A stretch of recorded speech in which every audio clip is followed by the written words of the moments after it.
Hi, everybody. I'm John Kiriakou, and welcome back to the briefing room. I'm greeting you again from beautiful Athens, Greece. I flew in from Cairo a couple of hours ago and then headed back to DC tomorrow. So thanks for joining us from beautiful Athens. We usually don't start off these podcasts with politics, although I've always been a political animal since I was a little kid. I love politics. It's like a sport for me. So let's talk about that. I want to start with the Alaska Senate race. I'm fascinated by this race for a couple of different reasons. First, Alaska is fiercely independent. Although it tends toward conservatism, that conservatism is a libertarian kind of conservatism. And so every once in a while, a Democrat will find himself or herself elected to statewide office. Sometimes the one at-large congressional seat, sometimes one of the two Senate seats, occasionally the governor. It's always a race.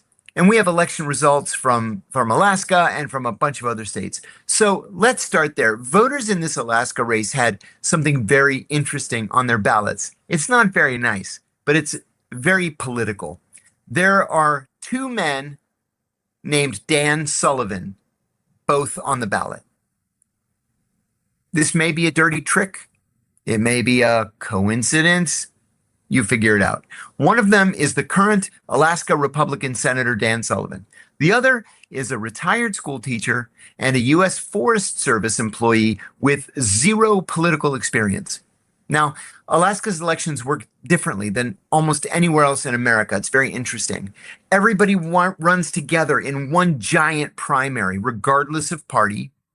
And then the top four finishers advance to November, where voters then use ranked choice voting until somebody gets a majority. So imagine you're an Alaska voter who doesn't follow politics every day. You open your ballot and there are two Dan Sullivans. Are you going to Google which Dan Sullivan is the actual Senator Dan Sullivan and which one is kind of the imposter? Maybe. I would, but not everyone would. The Democrats, though, are hoping with their candidate, former Congresswoman Mary Peltola, performing very well in polling and very well yesterday, that this second Dan Sullivan can pull enough votes away from the current Senator Dan Sullivan. Of course, that trick won't work on most voters, but just a few people is all it takes, especially considering the fact that Mary Peltola has already served 2 terms in the House of Representatives. That one at-large House seat covers the entire state of Alaska. So she's already won statewide, and she's rather popular. She's the first Native Inuit ever to be elected to Congress. To be clear, no one has established a clear link between the Democrats and the second Dan Sullivan. The Justice Department has issued grand jury subpoenas as part of an investigation into whether Dan J. Sullivan entered the race with the intent of confusing voters. An investigation does not mean that anybody committed a crime. And Sullivan says that his candidacy is legitimate. But it's pretty hard to imagine that nothing is going on and this just is a complete coincidence. And I want to talk you down a historical rabbit hole kind of for a minute, because this is actually a tactic that has been used many, many times throughout history. Here in the United States, in 1946, John F. Kennedy used the same trick to first get elected to Congress. 1946, when he was running to represent Massachusetts' 11th Congressional District. His main opponent was a strong, popular, established candidate. His name was Boston City Council member Joe Russo. Okay, Russo had been around for a long time. He's the kind of guy that made the trains run on time. Everybody liked him. Well, Joseph P. Kennedy Sr., John Kennedy's father, and Democratic campaign operatives paid a 27-year-old janitor, also named Joe Russo, to file his candidacy to confuse voters. Now, Kennedy received far more votes than Russo. Kennedy got 22,183 votes. Russo got 5,661 people. And then the other Joe Russo, the janitor, got 773. But there are other times when this tactic actually changed the outcome of an election. In Florida in 2020, Democratic State Senator Jose Javier Rodriguez lost by 32 votes to Republican Ileana Garcia. Well, a consultant later acknowledged that he approved the move to run somebody else named Jose Javier Rodriguez against State Senator Jose Javier Rodriguez. And there are dozens more examples outside of Florida, especially.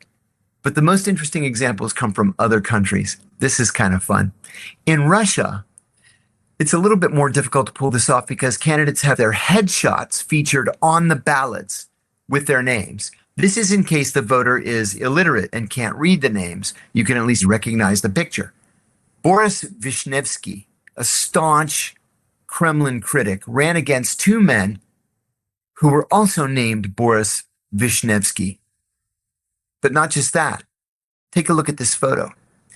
What the Kremlin did is not only did it get two other guys named Boris Vishnevsky to run against the actual Boris Vishnevsky, they made them change their appearance so that they all three looked alike. So even the illiterate voters couldn't tell who was who. Crazy. In India in 2014, this is one of my favorite examples, BJP candidate Chandu Lal Sahu faced 7 other candidates also named Chandu Lal Sahu, plus 3 other guys named Chandu Ram Sahu, just for good measure. In India, the problem is on another level. An analysis of assembly elections in India found 74 areas in which at least one of the top 3 candidates faced someone with exactly the same name. Again, in Alaska, the direct link between this other Dan Sullivan and the Democratic National Committee has not been established, but come on.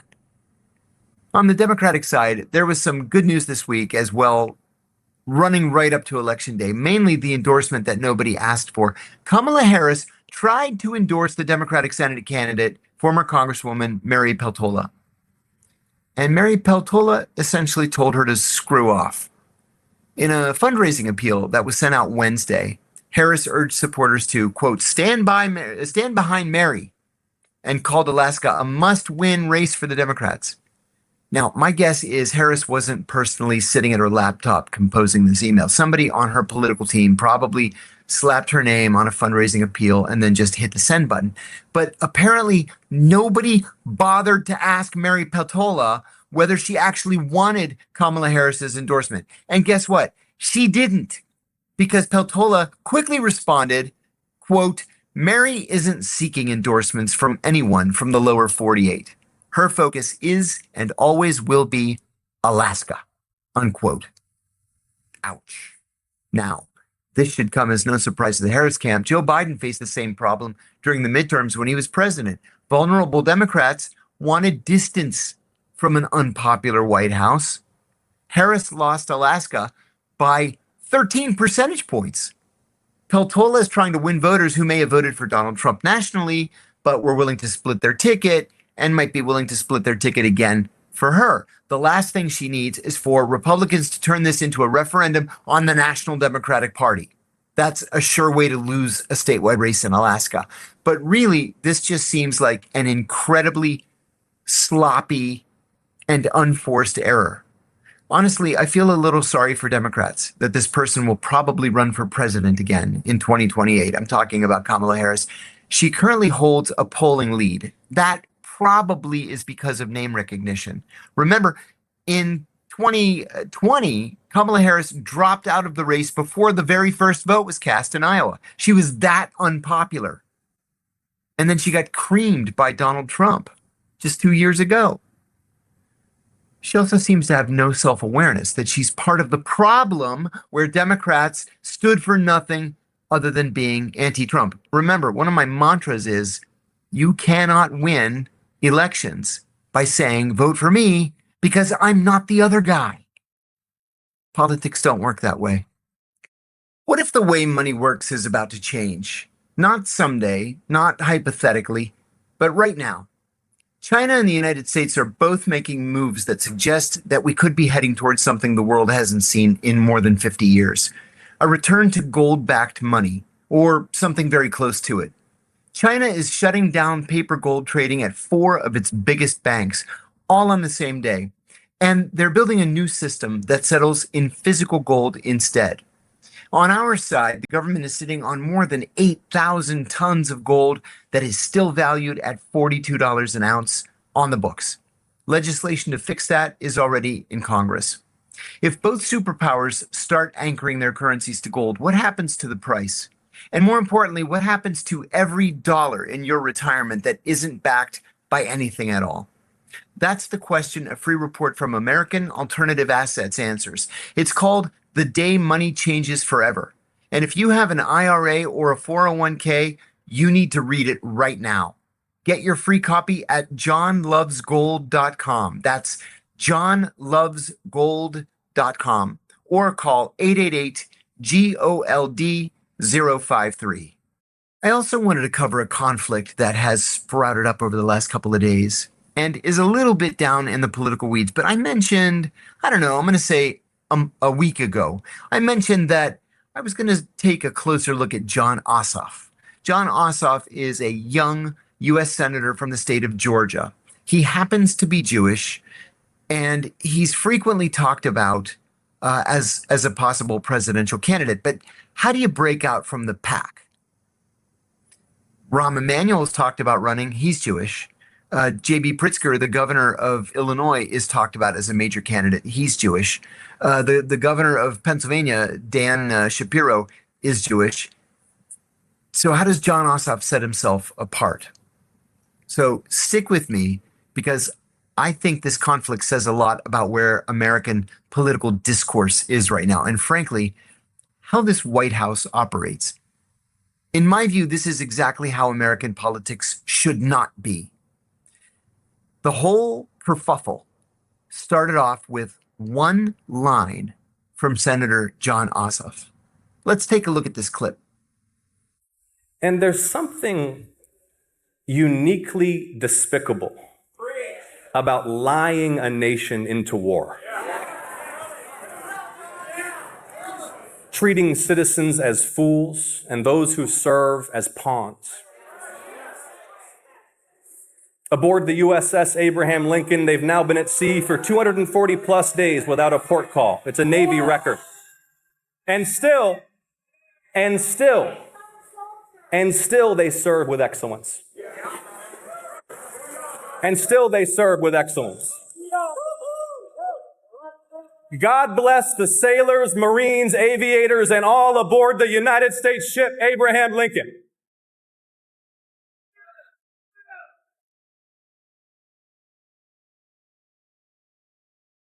See, they don't expect luxury. They'll endure hardship. But they deserve competent leaders who send them into combat only when necessary, and with decisive clarity of purpose, not fools who lie about the purpose and progress of war. And while the sailors on the Lincoln fight his war, while he fruitlessly drains our munitions and oil reserves, the president sleeps through his meetings. He golfs and trades stocks. See, he doesn't want to do the job.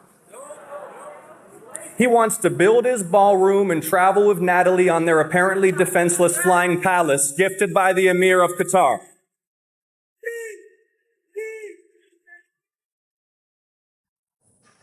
He wants to build his ballroom and travel with Natalie. That set the White House off. Now, if you're wondering, who's Natalie? Well, that would be Natalie Harp. She's one of Donald Trump's closest aides, someone who has somehow gone from being virtually unknown outside MAGA circles to becoming a supporting character in the second Trump administration. And judging by the reaction to that one sentence, Ossoff really struck a nerve, because the White House lost its mind. Before I show you the response, you need to understand who Natalie Harp is and why Ossoff mentioned her, and why that mention carries a little more subtext than mentioning just some random White House staffer. Harp is essentially Trump's personal information pipeline. She's become famous for following Trump around with a portable printer, an actual printer, printing out articles, printing out social media posts and other information that she thinks the president would want to see. That has earned her the nickname, the human printer. Trump reportedly dictates his social media posts to her. She types them up. She prints the material for him. She travels with him. She's around him constantly. This is the main footage we have of her actually working for Trump, just typing posts for him back during Kamala Harris's DNC speech in 2024. Check out this documentary footage. Thank you. It's about 20. There must be 35. Traveling from India to California with an unshakable dream to be the scientist. How many people are watching? Can we tell how many, Dan?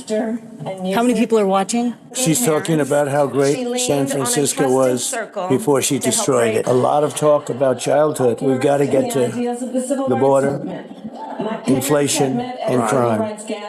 She's not proposing a single policy, not one policy. Harris's biography won't lower your prices at the grocery store. Or at the club. But they're putting veterans out on the street, so 33,000 homeless veterans. Country, okay, say these out. The things of which she complains. Things of which she complains. In many ways, Donald Trump is an unserious man. Oh. You hear that, Phil? I love this stuff. Recently, we learned just how close to the president she's become. Remember that extraordinary episode that we covered on this show a couple of days ago when Trump was pulled off Air Force One because of an alleged Iranian assassination threat? The president secretly switched aircraft and was whisked away in a catering truck. Well, who was reportedly in the catering truck with him? It was not Secretary of State Marco Rubio. It was not Secretary of Treasury Scott Bessent. It was this woman, Natalie Harp. And her role with Trump came from years of dedication. Trying to get close to Trump, she slept in the locker room at Mar-a-Lago for the chance to work for him. So when Ossoff says Trump wants to travel with Natalie, everybody in Washington knows what he's talking about. So here's what the White House Communications Director, Stephen Chung, had to say. This is amazing. Let's run that clip. John Jackoff has to be the biggest cuck loser in politics. Instead of denigrating hardworking people serving their country, John should look deep into his soul and ask himself why he's a miserable person who hates his country. It's because he's a radical, extremist Democrat. Wow. It's incredible to me. Another White House spokesperson said this, quote, Jon Ossoff is a cringeworthy, feminine theater kid cosplaying as Barack Obama. Nobody gives a what this lightweight loser says. Amazing. And check out this clip from Fox News' Laura Ingraham. Last month, the Washington Free Beacon reported that Ossoff spent more on makeup than any federal candidate this year, beating out AOC and Rashida Tlaib. And beneath all that pancake bronzer and all of that rouge, then we have an ambitious man, but one without a core. That's the most dangerous kind of politician out there. You know who else spent a lot of money on makeup? John F. Kennedy. Famously, when he debated Richard Nixon, Nixon was suffering from the flu. And the debate was shot in color, but most Americans didn't have color TVs. And so it was all about the lighting. Well, Nixon didn't put on makeup, and he was sweaty because his fever was breaking from the flu, and he looked very pale, almost gaunt. Kennedy looked like he had just come off the beach, bronzed. Well, that was makeup. All politicians wear makeup. Oh my God, how much makeup does Donald Trump wear? And I don't know if, the bat signal went up or something, but practically every MAGA influencer account decided to tweet at the same time that Natalie Harp is great. Funny. Check out this collage. This is just a collage of 4 out of dozens who posted defending her. The party that was completely fine with the president saying, quiet, piggy, to a journalist that he didn't like, is now extremely offended that people would imply that there is something going on between Trump and a staff member.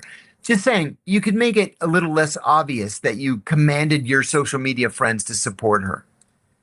Eventually, Trump himself was asked about Ossoff, and here's how he responded. Check out this clip. Jon Ossoff said you'd rather travel with your aide, Natalie Harp, and build the ballroom than do your job as president. What is your response, Jon Ossoff? You mean Pee Wee Herman? Pee Wee Herman lookalike? No, I would much rather do other things. We're building a great facility here. We're fixing a White House that hasn't been taken care of. Pee Wee Herman lookalike. You mean Pee Wee Herman? Pee Wee Herman lookalike? And do you know how the White House responded to the reporter who asked that question? This is nuts. They called Kristen Holmes of CNN, the CNN White House correspondent, quote, a disgraceful, humiliating embarrassment to her alleged profession. Rapid Response 47 said, someday your children will come across your disgusting and inhumane question. They will be sickened and embarrassed to have a parent be so callous and vindictive. It's quite troubling. Wow. And here's what's so remarkable about this entire controversy. If the White House had done absolutely nothing, how long would Ossoff's line have lasted? Maybe 24 hours? We live in a 24-hour news cycle. And most Americans had never heard of Jon Ossoff until yesterday. They should have just let it go. And suddenly, everybody in America who had absolutely no idea who Natalie Harp was is now asking, wait a second, who the hell is Natalie Harp and what is she doing in the White House? And honestly, the White House is giving away that Ossoff is the person that they're afraid of. I really believe that. Listen, there was something else going on. We've been talking about the race for Lindsey Graham's Senate seat in South Carolina. Lindsey Graham died a few weeks ago, dropped dead of a massive heart attack, just hours after he returned from an official trip to Ukraine. Well, his sister was named to fill his Senate seat. His sister is utterly, completely unqualified. Her only qualification is that she was Lindsey Graham's sister. Literally, that's it. You've got to see this clip from a debate that she participated in yesterday for this Senate seat in South Carolina. Senator, are Taiwan and the South China Sea national security issues for the United States? If so, why? I'm sorry, could you repeat the question? Are Taiwan and the South China Sea national security issues for the United States? And if so, why or how? I'm just going to be honest here. I'm not on national security. I'm not that informed on national security. But I do support the military. My brother was in the Air Force for 33 years. So I will do everything I can to support the military. My dad was in the Army. I'm not a polished politician up here. National security is not my thing, not my area of expertise, but I do support the military. Good Lord. She has no business even being on that stage, let alone being a member of the United States Senate. You notice her name, it said Senator Darlene Graham, not Darlene Graham, Lindsey Graham's sister, who's running for the Senate. She's already a senator. She was named to her brother's Senate seat by the governor. She is a sitting U.S. senator, and she didn't know what the South China Sea was. And she didn't have any idea what U.S. interests there are. I'm happy to tell her. We could sit and talk about the South China Sea for a couple of hours if she wants. She's not going to ask me. But she better ask somebody, because she's one of the 100 making the laws in this country. She's one of the 100 appropriating money for the State Department to carry out diplomacy over the South China Sea, or for the military to protect our friends and allies in the South China Sea. She better get smart quick or step aside. Something I just don't understand here. So folks, I'm going to say goodbye to you from beautiful Athens, Greece. I'm going to really miss this view of the Parthenon, even if this is the grossest Airbnb I've ever been in. But I wanted to thank our producers, John Ball and Victoria von Pertz for putting the show together. They do an amazing job. I couldn't possibly get all this done without them. I mean, I couldn't get any of it done without them, to be perfectly frank with you.